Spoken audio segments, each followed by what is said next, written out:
The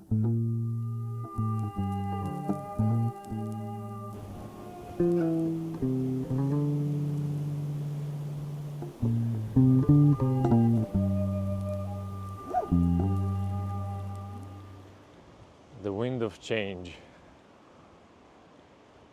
You can feel it in the air.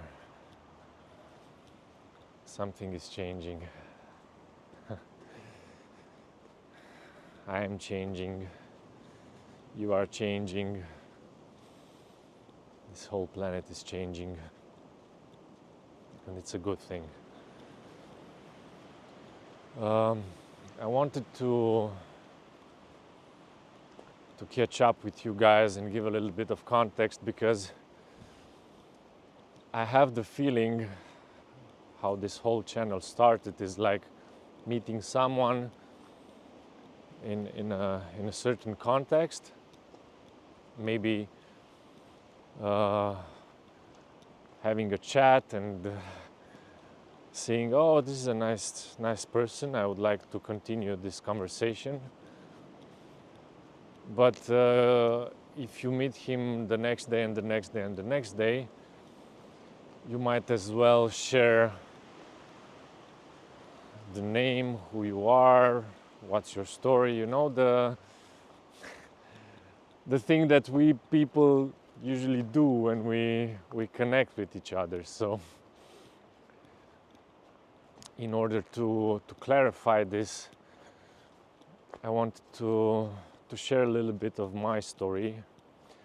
Where am I standing now, and towards what I'm going. So long story short, I was born in Romania, in the city of Sibiu, in the middle of the country, in Transylvania. Yeah. And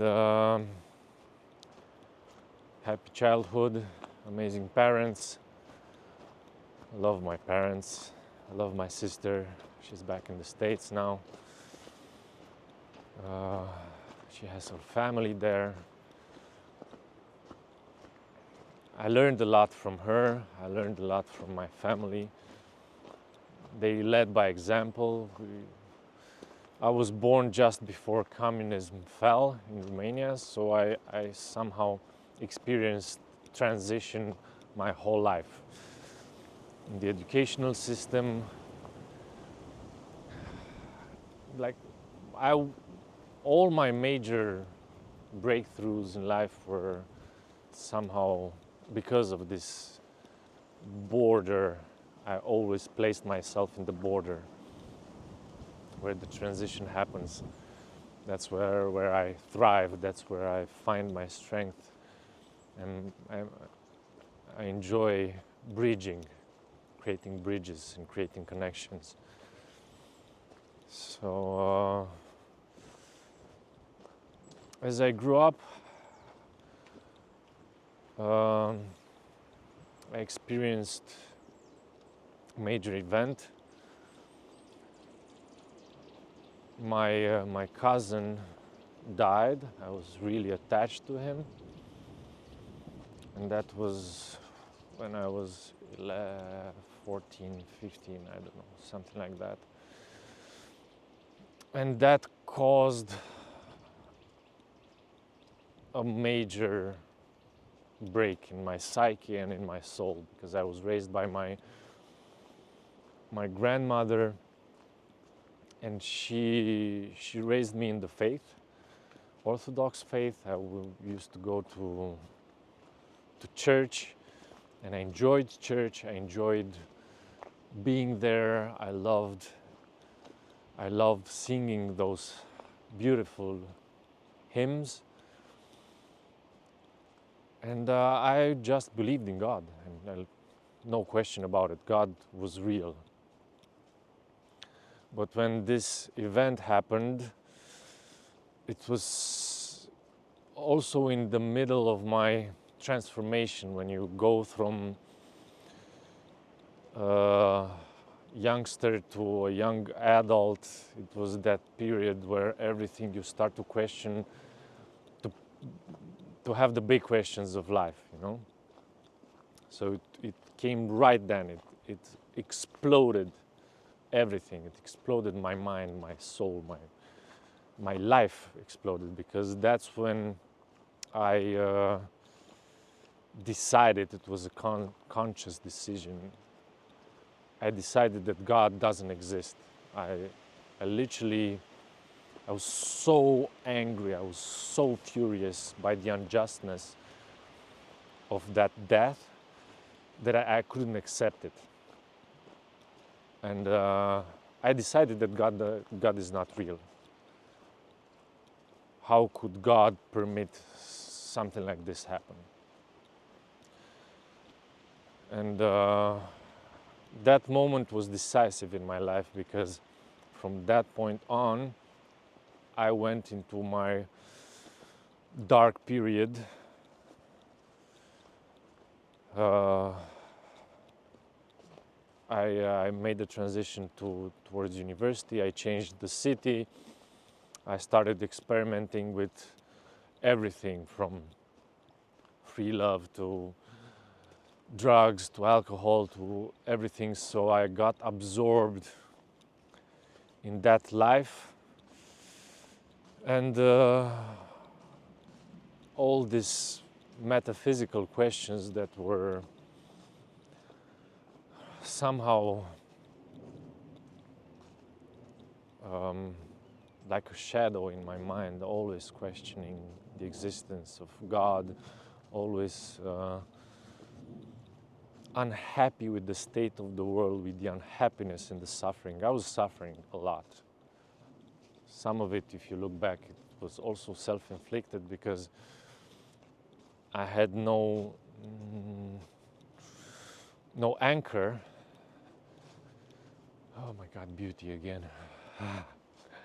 I couldn't see beauty. I couldn't recognize beauty when I saw it, because I was absorbed by the clouds in my mind. So that was an interesting period. I learned a lot. I explored a lot the depths of my soul, of my mind. I had to overcome insecurities. I was a super sensitive person, super sensitive, hyper vulnerable. So I had to grow this thick skin. I had to put armors on top of my skin so I could protect myself. I had to close my heart because I was afraid to open up. So a lot of things that didn't help were added to who I was, into growing the person I am now, ironically. And in that period, I was studying special education. That didn't help, because I was exposed to the system, to the educational system that was not quite so friendly with the people in need, and I was basically depressed. I was going to meet those children with special needs, and I used to plunge in depression by the helplessness, the fact that I couldn't do it. I was so emotionally affected by that. So I had to step away from that university, and fortunately I ended up doing theater with a group, amateurs, and that changed the trajectory of my life, because I fell in love with theater. We were creating some amazing, this group was made by philosophers, Bogdan, Saratan, Dan Cilea Matli, Enica Tokac. These guys influenced my life. They made such an impact on me. Imago, it was called. It was a creative hub. They were such great people. I learned a lot. I grew a lot with them. So yeah, one thing led to the other. I went to Bucharest, the capital of Romania, and there I studied acting. So this became my job, my life, my career, you might say, be an actor. In this process of self-discovery, I slowly opened up to the spiritual world again, because I ended up in the bottom. It was so dark, and the next step would have been leaving the body, suicide, because it was so dark down there. So I decided to jump, to look up again. So I opened up to the spiritual path, and meeting my wife changed everything, because we were in university together, and she literally opened up the sky somehow with her blue eyes. She opened up my heart, and I started looking for beauty and for God again. And we started walking the path together. We started questioning our life and wanting to know more. With another friend of mine, Sylvian, love you, man. We started meeting daily and discussing about life, who we are, what is the source of suffering, how can we change ourselves, transform ourselves. And we started walking the spiritual path together. We found out about different, we started studying different paths, different religions. We had amazing teachers, beautiful encounters. But one thing that was not still aligned was the fact that I was still using drugs. I was still using substances, because that's somehow the environment, the artistic environment, is exposed to this. And we can have a whole conversation about this. Maybe why do actors need to find refuge in activities like this? And it was a dark period at one point, because I couldn't connect truly because of the veil on my mind. And my wife is also my best friend, and I felt I was losing her, and that was painful. So I prayed to God one day, and I said, I tried everything. I don't have the willpower. I don't have the strength to do this. Please, please, please help me from the bottom of my heart. And God answered.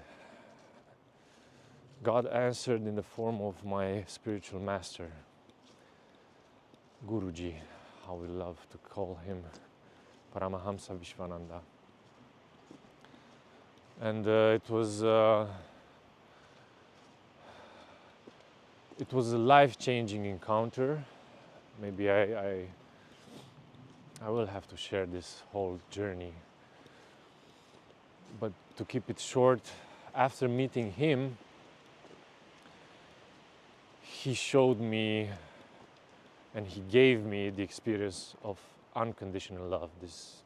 A true Sadguru, a true master can give you this experience, and this is what he did with me. He offered me this experience through what it is called darshan, divine sight. I will share this with you because this is important. Probably I'm gonna make a video about it, but for the sake of this introduction, this meeting, I will just say that I became a devotee. That's why you see these marks on my head. This is called the tilak. And it's a sign of owning your spiritual path. In Hinduism, you will see people wearing this. It's also a way of identifying the exact sampradaya or philosophical background that you hold. And just to explain it a little bit, these two lines are what we call the feet of God. It's like you humble yourself, you put your mind at the feet of God, you surrender your mind in order to access your love inside yourself, to access divine love. This leaf, it looks like a leaf, it is actually a tulsi leaf. Tulsi is the embodiment of devotion, the love towards God. This small dot, the bindu, it represents the guru, and he is the one that can show you the way. He's the one that will lead you, and he can ultimately, in our case, having a Sadguru, he can bring you to God. And this line, the red one, it is Mahalakshmi, Divine Mother, and is the way out from illusion. So your guru can show you the way out, because Mahalakshmi, Divine Mother, is also the creation itself, the beautiful creation, but we get attached to this, we get identified with this body. And being identified with the body, we forget that we are not this body, we are not this mind, we are not these emotions, we are actually the soul. This is the teaching that we have, and I truly believe it with my heart because I experienced it. So just to sum it up, we met Guruji in 2019. In 2020 we became devotees.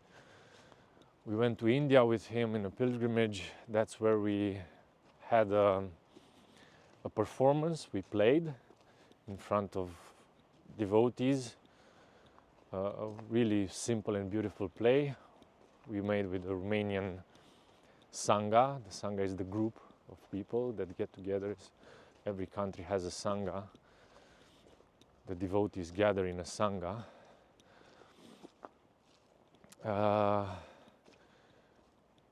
And after that, I had the most beautiful experience on stage ever and off stage.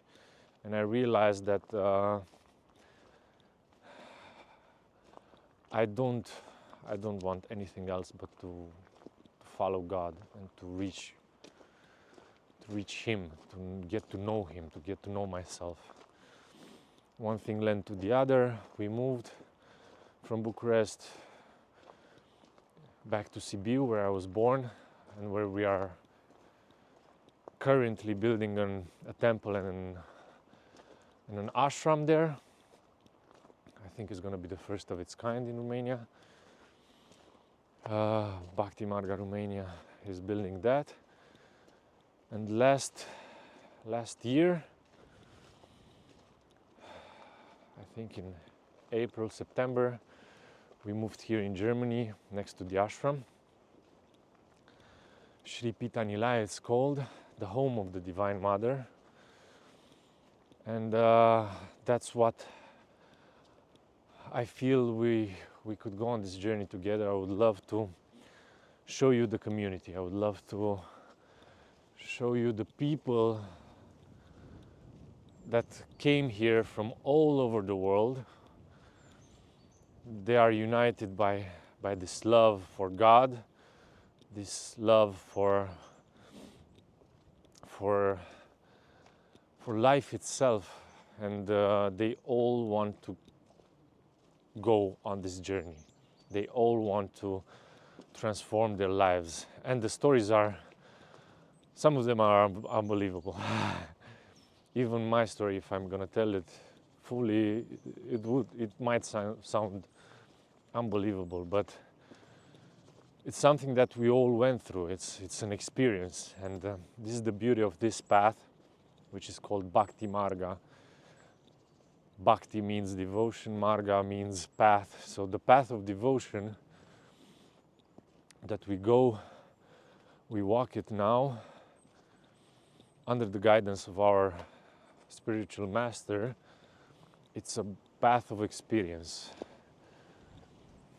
Most of the people that I encountered, they had the experience. They had this experience of divine love. And having that, feeling that in your heart, it bypasses the mind. It took me a lot of time to understand what happened to me when I first had that experience, because the mind has to catch up.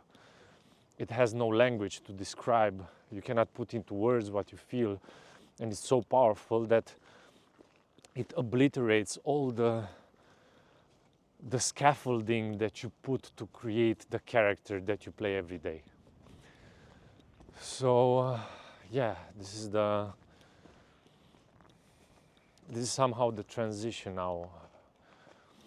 I would love to take you on this journey and walk with people, talk with them, like you're gonna see in the first episode now with Govind. He's from America, so yeah, it's beautiful to connect with people and to share the stories. So the series will be called Walk the Talk, and it will feature people who are dedicating their lives to embody that transformation, that commitment towards transforming themselves and finding God within, and ultimately also outside of us.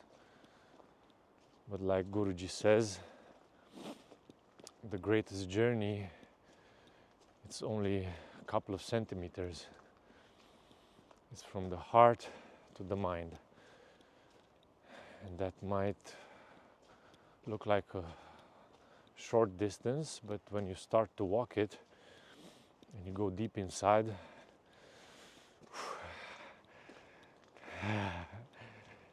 it is a journey. So thank you for being here. I'm really grateful that you spent this time to listen, to connect, and yeah, stay grounded and walk straight.